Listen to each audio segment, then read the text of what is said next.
Hello, everyone. Okay.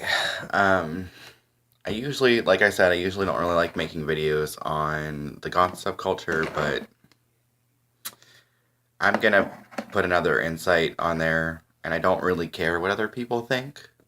I've learned to accept in the subculture that people are gonna disagree with you. They're gonna have their own definition of the subculture. I was recently revisiting an old video from a YouTuber I follow named Nephilim Incorruptus. Um, I highly recommend his videos. I think he's a very knowledgeable person in the goth subculture and a very uh, interesting person in general. Um, but basically, he made a video specifically called "Redefining Goth." I think, or something like redefining or a different perception on goth. Either one of those two. It's just like it's based on like looking at goth in a different way.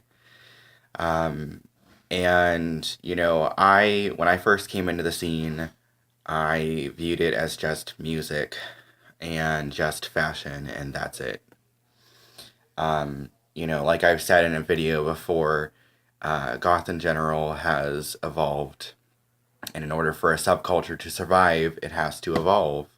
Um, if we're specifically talking about post punk, you know, and all of that, a lot of people in the traditional scene feel that the newer stuff that's coming out is not goth and that it's dead and that it was only just a music subgenre. But you know, when the music was first there, there was the fashion and the mindset. All of that was there. And this is just my opinion, but I feel solid in this opinion, and this is my solid belief with it.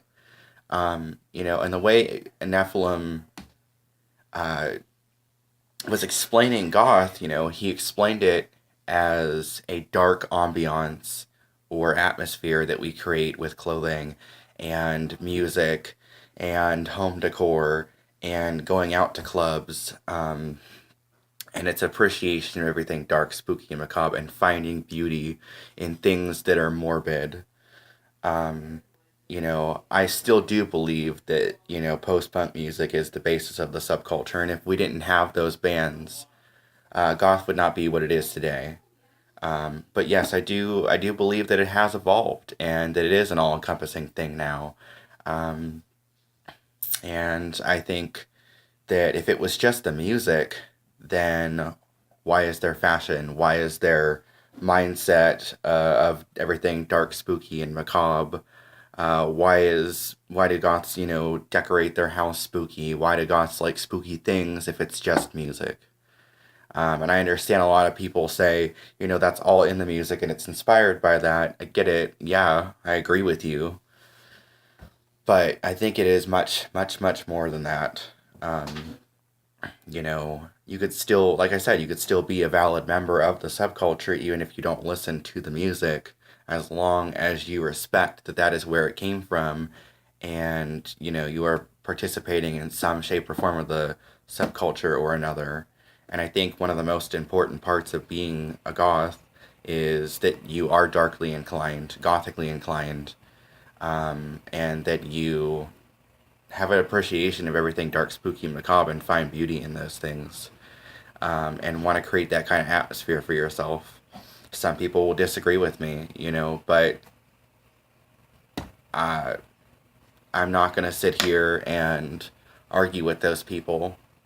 They're prone to their own opinion, but I still like I listen to like a handful of like 80s goth rock, post punk, death rock kind of bands, and I love them,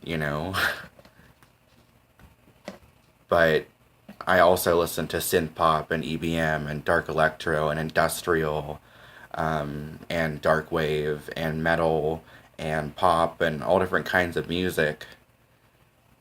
I don't limit myself. I don't look at goth as this thing that is limited. I look at goth as a unlimited um, aesthetic to a person, and I look at it as an actual culture. I don't look as it.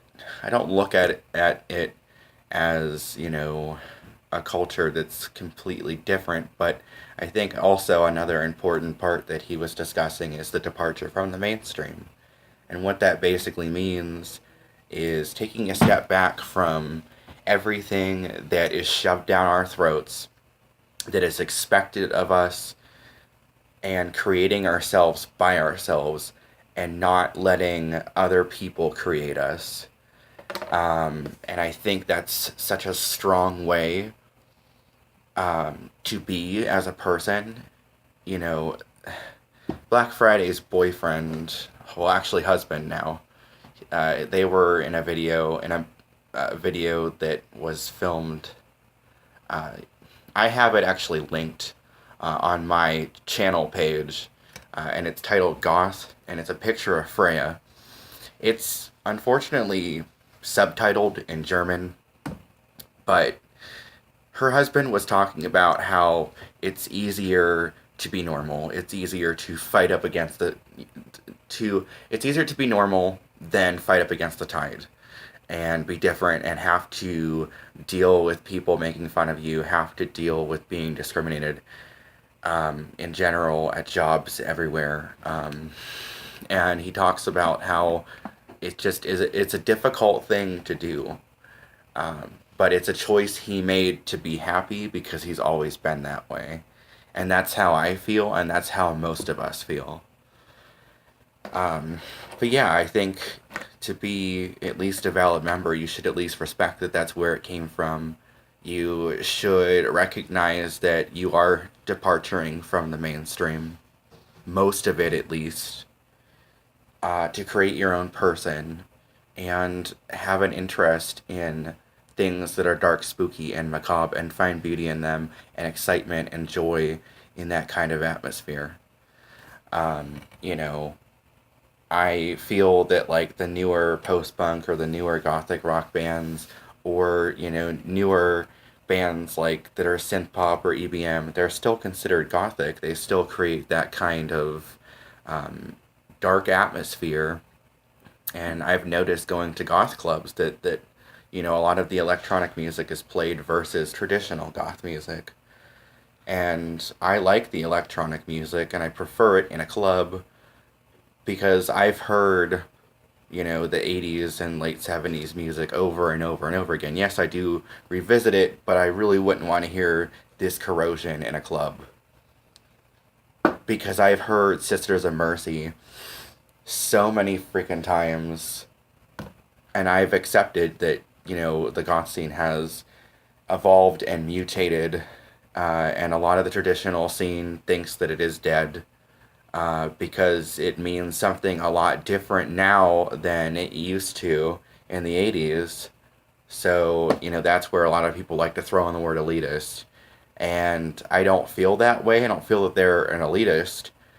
I just feel that every generation adapts to their own beliefs pertaining to their personal experiences. Sociology will tell you that.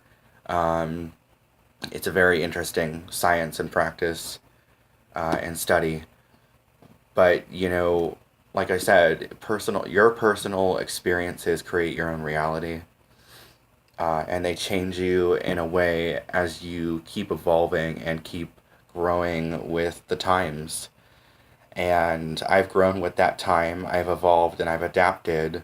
And I still love the goth/industrial scene that I'm a part of. And I still am a valid member because, first of all, I do like goth music, but I also do like gothic music that isn't specifically goth, but gothic because it has that kind of atmosphere. And I know some people will be like, "Well, you're not goth then. You're a gothic person." I kind of see that term as universal. I, it's just a shortened term for gothic. A person who has that kind of sensibility about themselves. So I mean, yeah, like I respect so much that the traditional scene has brought us what we have today. Even if I didn't listen to traditional music, um, I still would be a valid member, and some people will disagree with me, and I don't really care. You know, that's their own way of thinking, and that's fine. At the end of the day, I'm a human being, and I'm allowed to like things regardless of what they are, as long as I know that that is a part of me. Goth is a part of me, and I can always come back to that. Just like Neff said, I can always come back to that as a safe place. Basically stating that he knows that that is a true part of him, but he is allowed to like other things. It doesn't disqualify you. I'm passionate about my scene. I respect my scene, and I participate in it. I talk with other people from the goth scene and alternative and industrial scene. So I think that's all that generally matters is I'm myself. I'm happy within this scene. I'm happy as this kind of person. And I keep active in it, you know. I talk to other people, even if I can't always go out to clubs. But, you know what I mean? I've watched. Because when I first went into a goth club, it really confused me because, you know, I went in there and thought I was going to hear like goth rock music, and I heard Covenant, and I actually loved it. Started dancing right away.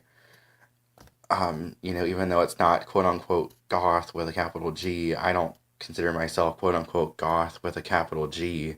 I just consider it to be um, a part of me and something that describes the way I think and the way I self express as a human being and as a person. But, you know, people generally, even most people, even from the outside, you know, they think they hear, oh, you're goth, and they think that completely consumes you as a person. And that most certainly does not consume me as a person. It is just a part of me. But I do believe that it has evolved, and I think it's a good and healthy thing for the scene. And I still respect those people who paved the way for the goth scene. You know what I mean? Like, I am knowledgeable enough to know what I got into and know who I am as a person, as well as the person that I am in the goth scene. I'm not playing a theatrical part, I'm being myself and participating in it and being a part of it just because it's an element I've always been comfortable in. And I'm not worried about, like I said, I'm not worried about growing out of it or, you know, staying in it. I'm me, and this is what I'm into at the moment in time, and that's all that matters. Um, but I mean, if someone disagrees on here, that's fine. Um, you know, like I said, I don't really care too much. I'm educated in it, I respect it, and I'm thankful for the traditional scene. But, you know, I do feel that it has evolved. So that's another input that I kind of wanted to put in there because Nephilim and Corruptus really inspired me. A lot of his videos that have touched up on that subject inspire me. Um, you know, I just want to also point out that I've never been in it just solely for the fashion or solely for the attention or just solely for the music or just only in it to just like goth things and be this perfect little goth robot. I've been in it just because it's artistical, it's fun. Most importantly, it's fun, and it just the feeling psychologically makes me so freaking happy. And it's just something I'm passionate about. So that's just facts. But I just wanted to point that out, guys. If you disagree, that's fine, but I just wanted to put it out there. Well, make sure to like, comment, and subscribe. And I'll see you next time, guys. Bye.